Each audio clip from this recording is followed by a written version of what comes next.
Hello, everybody. Welcome to the talk about Kotlin. I'm going to talk about Kotlin 2.0, what happened there, and I'm going to talk about the upcoming things. But I also will bring some subjective, personal perspective on the things and how it all happened. Let me ask you first, how many of you are actually using Kotlin day to day? OK, a lot, I would say. How many of you are using Kotlin for backend development today? Perfect. Nice. The same people, basically. Let's first talk about Kotlin from the perspective of history. So maybe you know, maybe you just got to know. Kotlin was announced in 2011 at JVM Language Summit as an alternative JVM language, basically with no Android use case in mind. Actually, it didn't work for Android. So it was a general-purpose, statically typed, object-oriented, alternative JVM programming language with type inference. That was the thing. At that time, 2011, if you recall what was happening then, it was about Java 1.7 was about to come in a couple of months of that date. We were waiting for lambdas, and we didn't get them in Java 7. We still had to wait a few more years to get them. But at that time, a lot of JVM languages appeared around the globe, and it was interesting to follow. What are the ideas? What are the new features that they bring? But from my point of view, at that time, all I needed was lambdas. Like, I thought, I'm going to get lambdas in Java, and I don't need anything else. And these all languages are just nice experiments. Here is the irony. Now I'm standing in front of you. I'm part of Kotlin team. I'm a developer advocate at JetBrains. So what happened then? 5 years in development, Kotlin 1.0 comes. And, well, I joined in 2020. My expectation about this change was a little bit different. I thought I'm going to teach Java developers about Kotlin, but the outcome was totally the different one. So I'm still learning from the best, of course. And but today, I want to talk about some of the language features that I think are very useful and change the way we write programs in the JVM ecosystem somewhat. I have changed my view on this topic multiple times over the last years. And so this is the version of my opinion on this thing on this year, right? So maybe next year it will be a different one.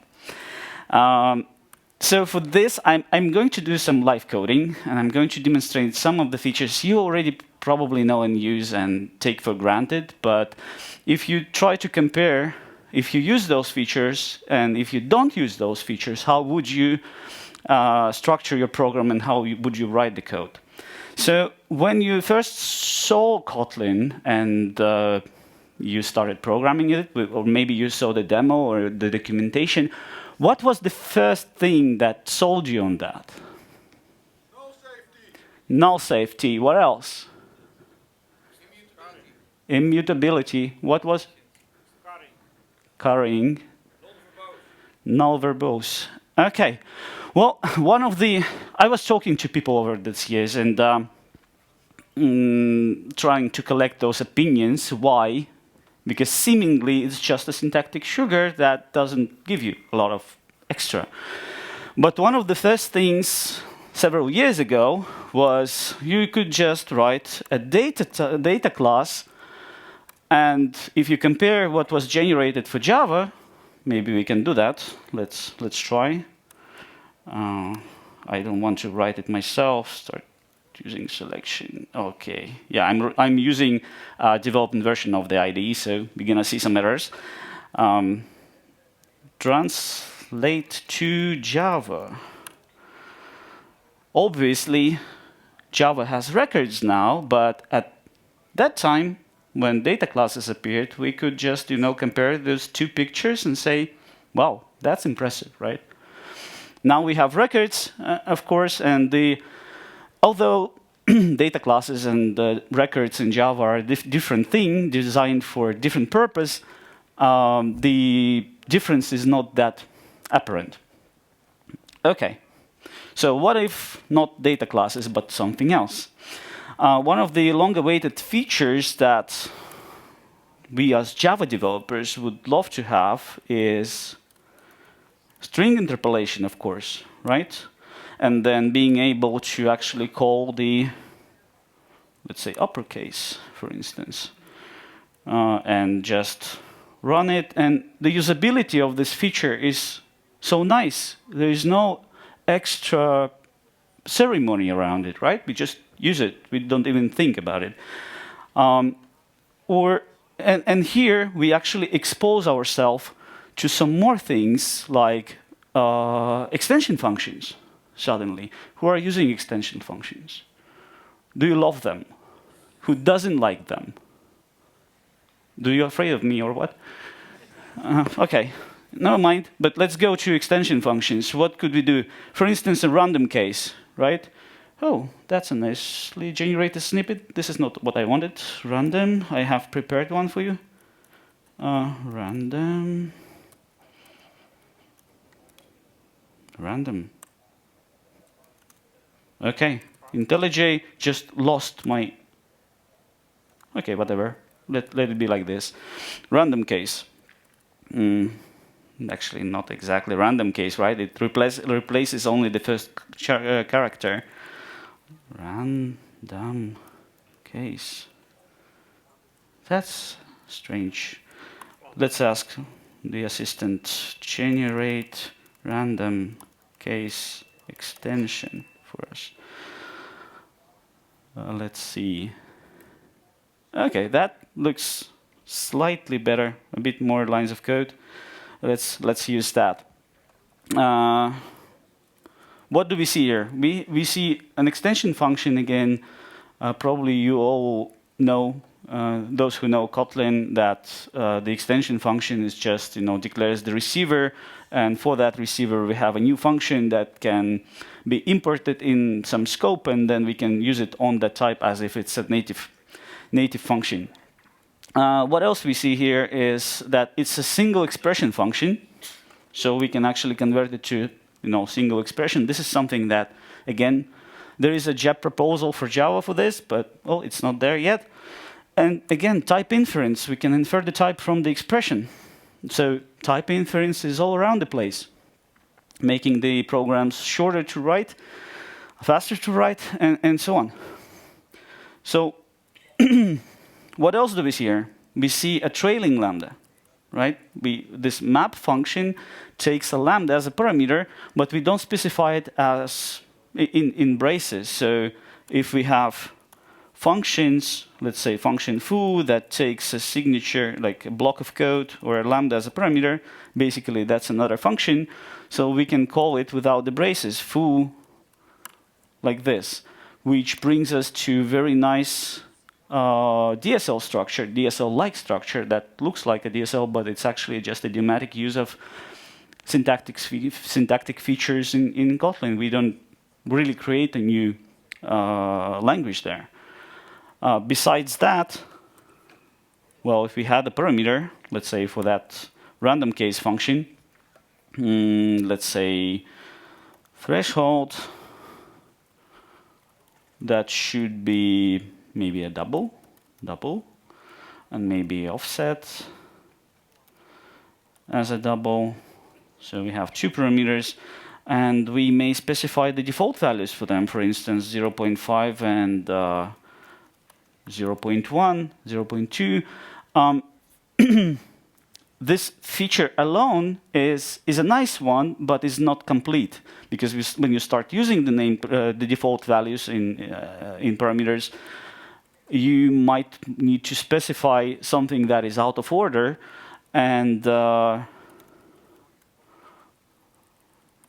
instead of specifying just the numbers, maybe I just want to overwrite the offset, but not the double. Then I can say explicitly that offset should be redefined.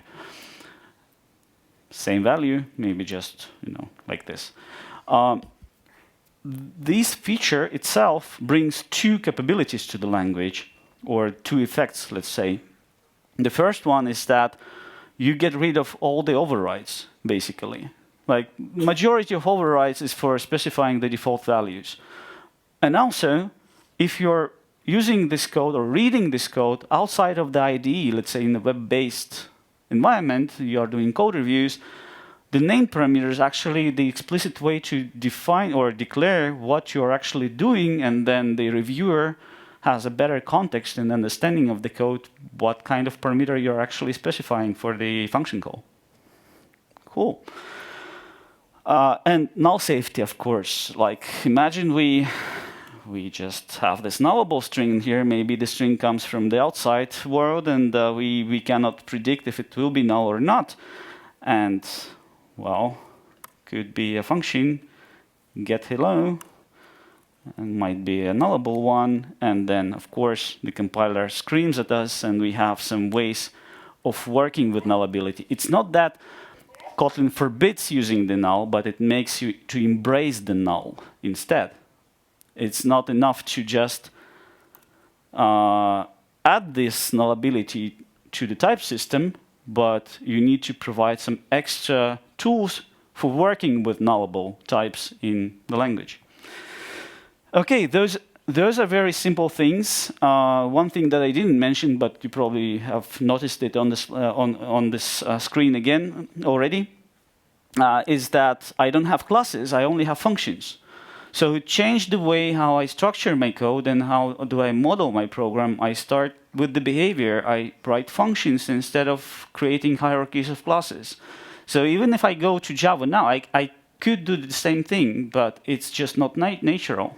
But in Kotlin, when you go to Kotlin with first level functions, when you are able to just define functions on the top level and pass them as parameters, return as values, and so on, it changes the way you write code. So that's a very nice thing. So that's my very subjective view on the features, and let's go to the rest of the talk and talk about what happened for 2.0 and what Kotlin is today and what is coming next. So Kotlin is, when I ask you, what is Kotlin? What do you say? It's a programming language, right? But it's not only the programming language. It also has support for different backends. So it's multi-platform, right? So it's not only the JVM today. We are aiming to provide the same experience for native platforms, for the web. We added WebAssembly support just recently. It's still experimental, but it's already promising. There is a Gradle tool that everybody, who loves, who hates, but it brings you Kotlin DSL and with support of Kotlin scripting. It's considered as a primary language for Android, and it's very popular for server side today.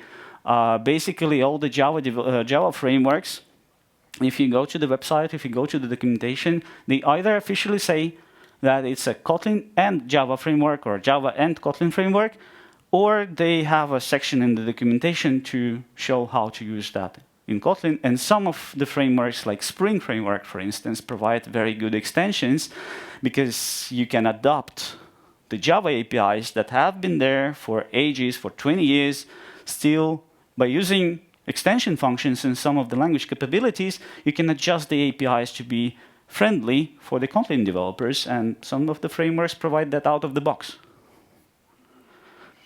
Tooling, the Kotlin team is working on the most core libraries that take into account the multi-platform capabilities, and of course, community of compiler plugins.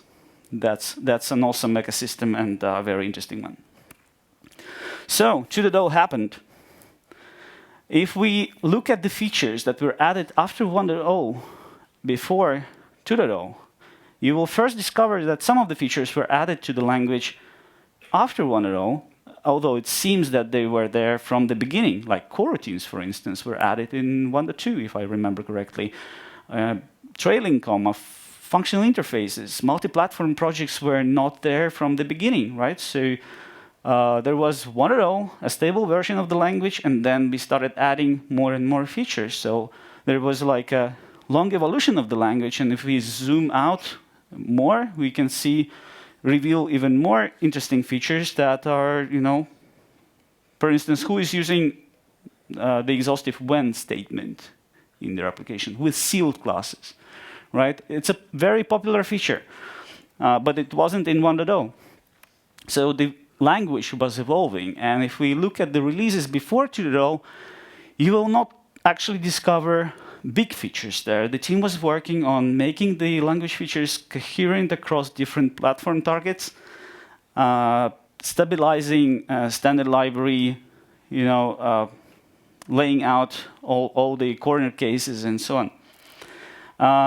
But this was all for the goal to replace the compiler.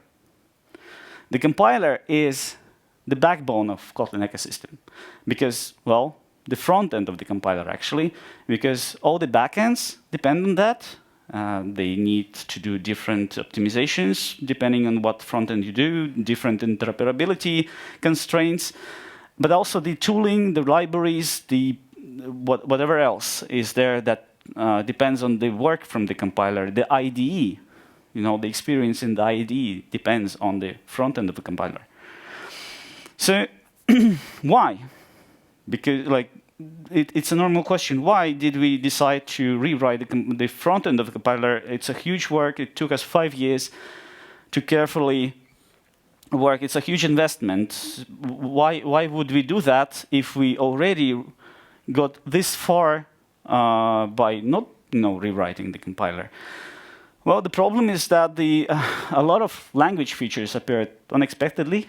And the initial version of the compiler was actually that prototype that was announced in 2011, which was supposed to be thrown out and rewritten from scratch after that, but it didn't happen. It was shipped, and it was evolved, and it was released. So, you know how it happens? So maintenance became a problem with the growing set of features.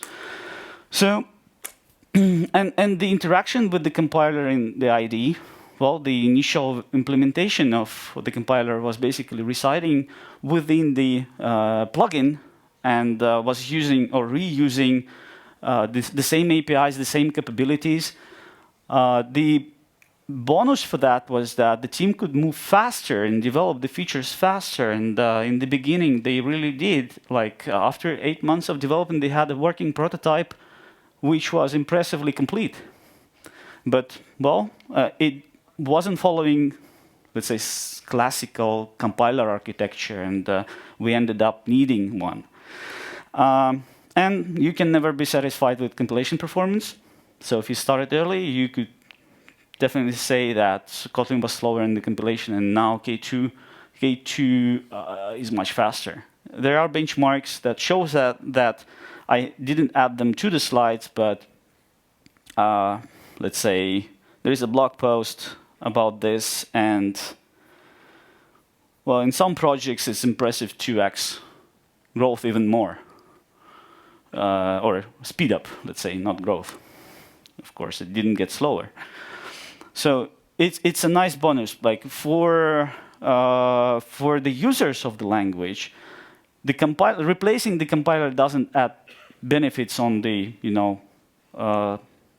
features side, but the speed up is definitely something that everybody wants. So we had to do it carefully before 2.0. It was basically replacing like this gold head like in the movie. But finally, we succeeded, and as a bonus, we actually got some of the outcomes that didn't add new features to the language, but also improved some of the features, some of the existing features where we had to work around stuff. So altogether, it's depending who you ask. Like I was asking different people in the team, so depending how you count. Some people would say that there's about 80 new major features. Someone would say that we developed or fixed 160 issues. So it depends how you count. But let's say that there is some number of improvements in the language, no new features actually, but the main goal was correctness and performance. So suppose it's there, and for the next part, I need to give you some context if you haven't been following what is the compiler, and maybe give you some, intro. So the compiler, in very essence, is the parser and the code generator, and there is some data structure between them that the front end produces and backend consumes, and the backend of the compiler can generate the target platform code. Like this, for instance, we are generating something for the JVM. In Kotlin, we have multiple backends that all, consume the output of the front end of the parser and produce some platform-specific code or interoperate with the platform. Next, the parser. So the parser initially was like this program structure interface API consumer in IntelliJ IDEA that didn't have a lot of extra facilities for the analyzer to make the decisions on how to optimize or how to infer the types, how to do optimizations. So the rewrite spanned the front end of the compiler, and the code name K2 is exactly for this part. The outcome was that along with the parser, we developed an intermediate representation for the front end. So the FIR stands for that. And then the analyzer can take this data structure, analyze it, and either do some clever optimizations, or derive types properly, or do smart casts properly, and so on. So the outcome of this is that the compiler or the front end became more intelligent and more performant. So to give you some examples of how it looks like, because on the first stage, what the parser basically is doing is desugaring the constructs of the language, plus adding some extra semantic information about the types and everything. So a very simple case. Actually, all the ifs are retransformed into whens in Kotlin programs. That is just for having the same unified way for the analysis phase, so that the data flow analysis would have the same structure to analyze the data flow. The cycles, this for loop, for instance, is written using iterators. The pair is a little bit more complicated example, because you can see there is a synthetic variable pair that doesn't exist in the code, but we need that to call some component functions in order for this to work. So there's synthetic code, and the first desugaring phase basically gives you this, and there is another phase that adds the semantic information if we infer the type, and then the type will be in that data structure as well. So the outcome of that is demonstrated by this example, in a very simple case. So we have a function that takes a list of longs. It's a mutable list, and we want to mutate one position in there. What happens here is that we are trying to do calculate a sum of a long and an integer literal type, which is totally valid in both Kotlin 1 and Kotlin 2. But if we replace it with this operation plus assign in Kotlin 1, it wouldn't work. The compiler expects there a long literal, not an integer literal. In Kotlin 2, thanks to this desugaring, we can get this working. Same for the more complicated cases, like in case of nullable types, for instance. This constructs would be rewritten using run functions and safe call operator. So now it works too. But more impressive is that this change allowed us to expand an existing feature of smart casts to the new level. And it's surprising how important this feature is, because at first it doesn't seem to be so impressive. It's just nice, but you will see later that it spans across more language features that you would expect. So here's an example of smart casts, right? So there is a if statement where we check for the type, and we can invoke the function then. There is no binding of the variable to a new variable, so it's the very same variable. It's just that in the same block, now we know that if the type check succeeds, then the variable is of that type. Nice. So in the ID, you will see it highlighted with green, and the ID will tell you that it was smart casted. So, but it didn't work if you wanted to extract this condition into a variable, because the variables didn't carry any semantic information along inside the data structure in the compiler. Now in 2.0, we have fixed that, because we now have a new analysis engine and the new data structure, and all this information is there, and the compiler can make better decisions about smart casting, and now it works. That's a very simple example, but it can span more complicated examples. For instance, this code here. So look at these 2 lines. In the first one, you have a condition like with smart casts, and then the lambda invocation later on. So there are 2 smart casts happening. First one is when you check for the type, and then on the next invocation, you will see like this card is smart casted to a card type. And then this nullity check, which smart casts our nullable string into just string. Cool. There are more examples of that. I'm not going to go into more details on them, because the examples are more complicated. But you get the idea. So we have seen some of the improvements of 2.0, but can we make it better? And what else can we do in the language to make it not look like a syntactic sugar on top of Java? What's next for Kotlin? We have a number of features in the works, and some of them actually will be delivered as experimental pretty soon. 2.1 is coming this year. 2.2 is coming next year. Some of the features are already assigned to the releases. And mostly, as usual, we release them first as experimental or as a beta feature. And then, as we get the feedback from the community, we promote them to stable. So there are 2 main groups of the improvements. First of all, we see that a lot of developers are working with data, and data-oriented programming is a thing.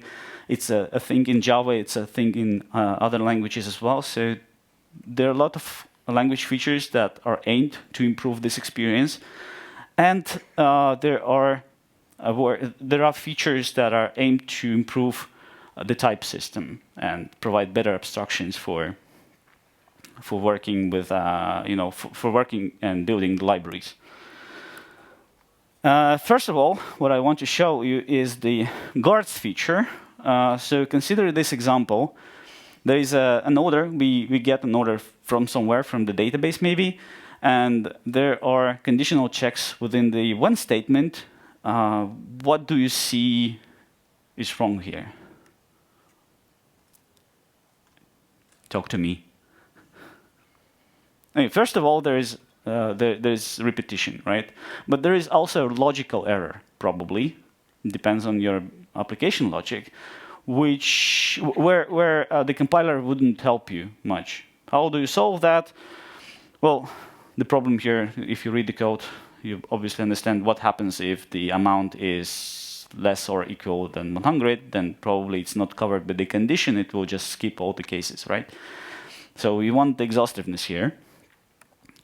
So we add another case, but well, still probably not what we want from this kind of construct. So it's better to move to when with a subject, but in this case, the condition here is a compilation error. We cannot use the logical AND in this position, so it's expecting an arrow there. So it brings us to a new proposal to add guarded conditions to this kind of checks. And for now, it's the if syntax. Some people would prefer when, probably, but when is taken, when is used in the generics, if you didn't know. So if it has been chosen, some people are not happy about this, but it's not a final design, so it might change. We need feedback. But this kind of solves this situation, the initial situation, and then actually there will be a check if the when branch is never reached, depending on how you place or the order those conditions within this when with subject expression. So the tooling actually is helping you there. Looks good at first. Let's see what else we can do here. Like the obvious next question, what if I want to get the individual values of that order or individual properties? And this is where the destructuring comes in. In Kotlin, destructuring is implemented as position-based.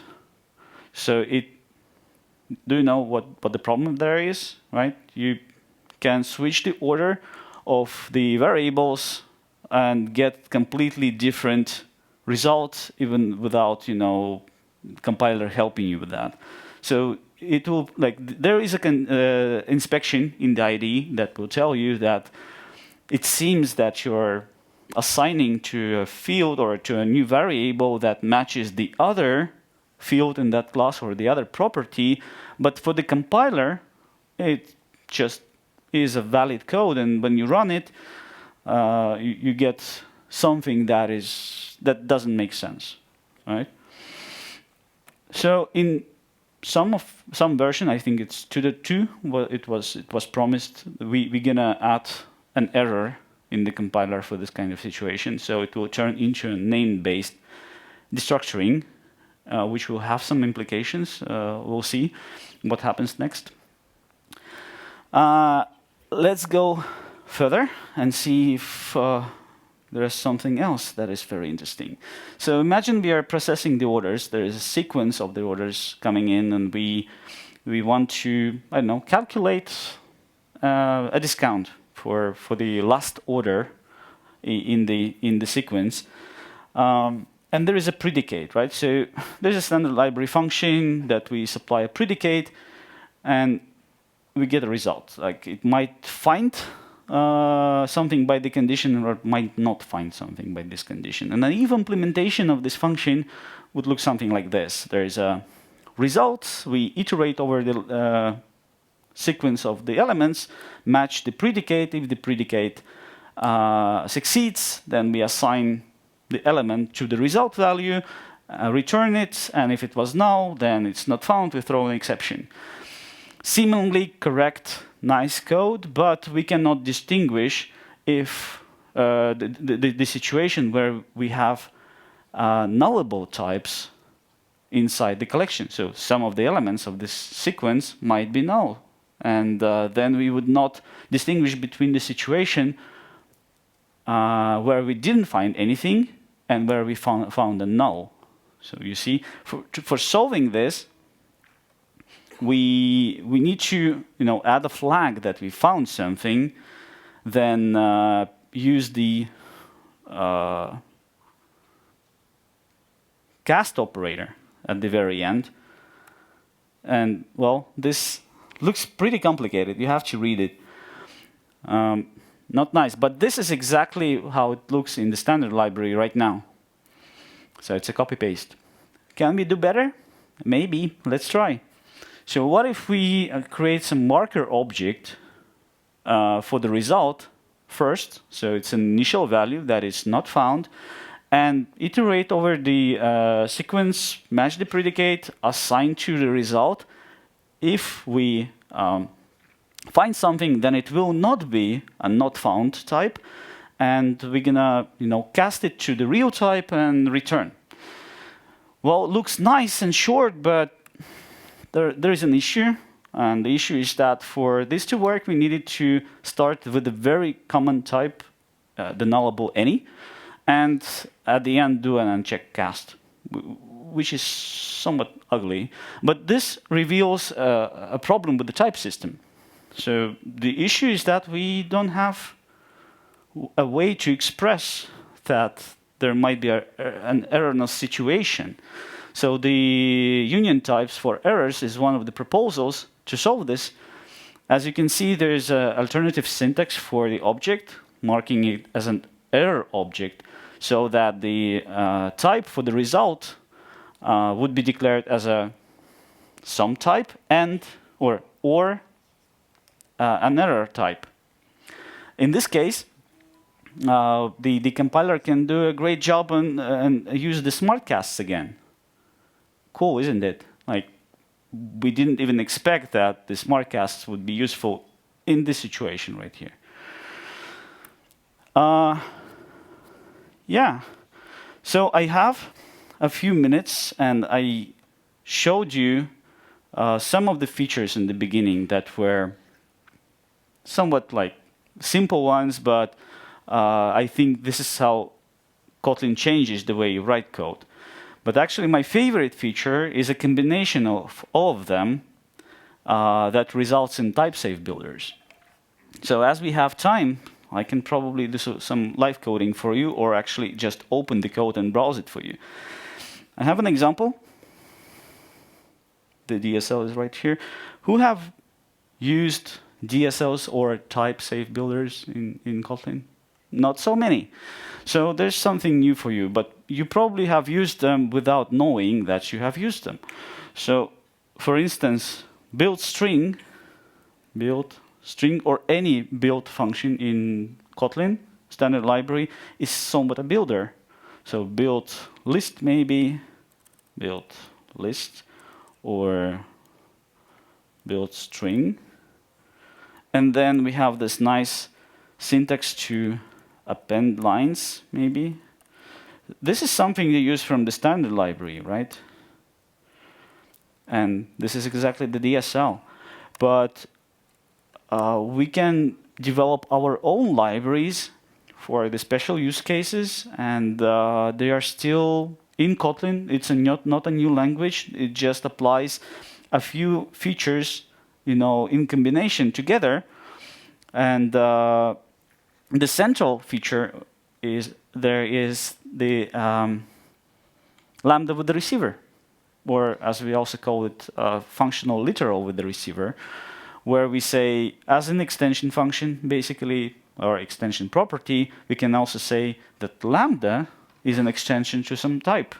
And in this case, everything that happens within the lambda block is actually happening within the scope of the receiver type. So if I declare this block as an extension to a client builder, then I can see that the implicit receiver this is the client builder, right? Exactly. So in this case, all the invocations that I have here belong to the client builder type. So first name, last name, Twitter handle, like we change the context as we nest those blocks of code and so on. So it looks very declarative and nice, and I actually converted it from the Java code. So it's a wrapper on top of existing Java classes. Let me show you that. That's the initial program, which is, split. Let's compare. Split right, and looks a little bit cleaner. It has a structure. It's easier to read, maybe easier to maintain, but it's more like a library feature. Usually, you wouldn't do a DSL for one-time use or create a builder for one-time use because it adds the complexity. You still need to create those functions or DSL functions in order for it to work. So you build for reuse, this kind of things. And well, the problem with domain-specific languages in general over the years, not only in Kotlin but in other languages as well, is that normally it's only the author who can use the DSL. Like, the users usually struggle, and there should be some way for the authors of the libraries to help the users of their libraries to not make the mistakes. So, for instance, if my DSL right here requires me to assign the first name. Again, too many files open. What is happening there? Okay, yeah. So if I didn't assign the value for the author of the library, there is no way to express even that this should be a compilation error. The only way is to provide this API differently. They would require you to, provide some named parameters, and then you start mixing the curly braces and normal braces, which is actually fine, but just for the clarity, I think this version is just better. So we need some way to express that the requirements is there. The other interesting part is that we can use some extra language features to make it even nicer. Like in this case, the person might have a date of birth defined. And as you can see, I'm using the infix function to provide a nice looking DSL on top of the date time. So if I go there and see what this function is doing, is just an infix function that creates a local date via type alias. Nice, but what if I try using this function outside of the DSL block? Well, it compiles because it's not restricted. And if we use other libraries and try to build the DSLs for the other libraries and provide them those new builders on new DSLs as a library itself, then there is no way for us to constrain this kind of things, and we pollute the scope as we added the infix function, the extension function, to a global type, the integer, which is, not a good thing either. So my wish here is to be able to say that this extension function is only available within the block of, the builder. I can do that if I have control over the client builder class, but imagine it's coming from another library. I don't have the control, and I cannot restrict the scope for the new function to be only inside the client builder. There should be another way.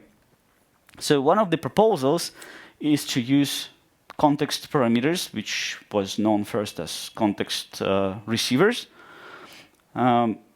I currently, in my version of the code, I still have the old proposal, but in this place it just matches the new feature that was announced. So I'm using the deprecated one, like you see it's highlighted.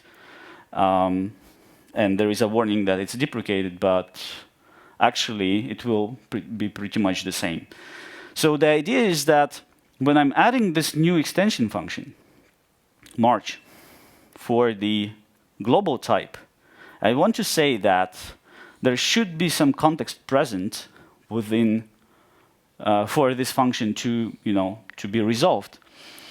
If I go back to my DSL block, nothing changes. It's still there. It's so nice.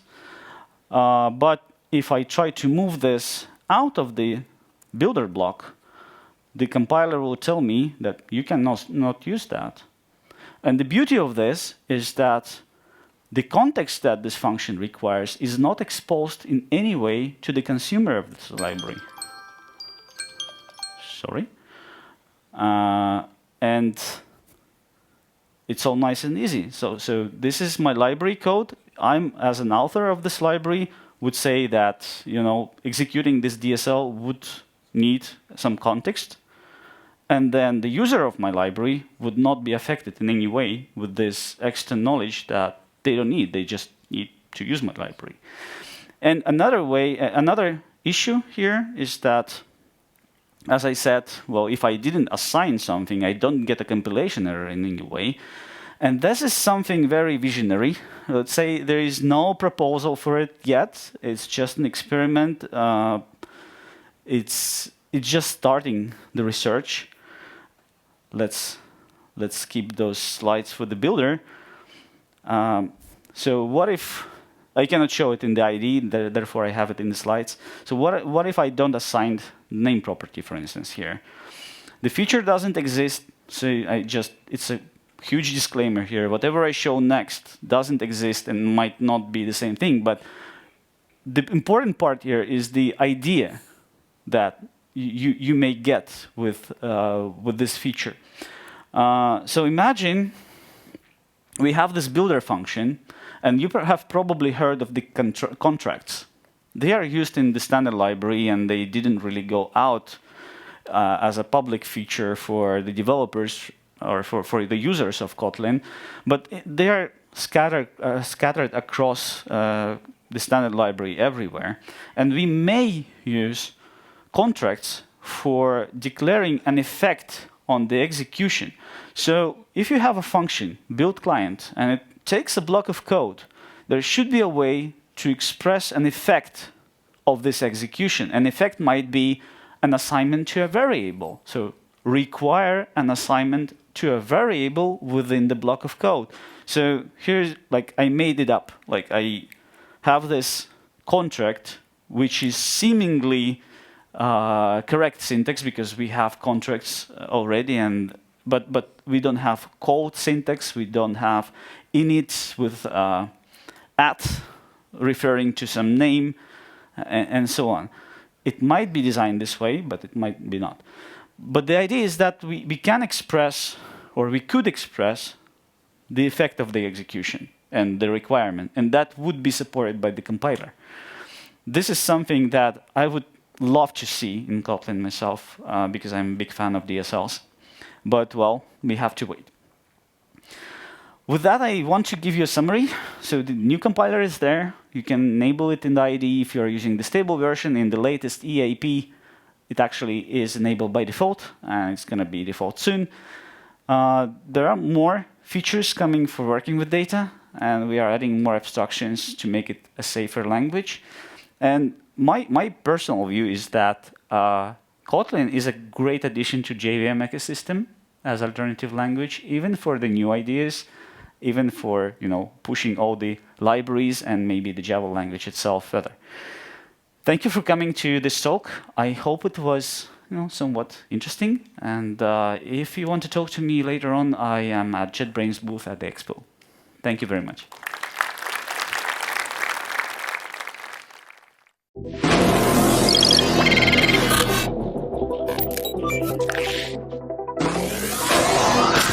All systems are nominal. Initialize Genesis sequence.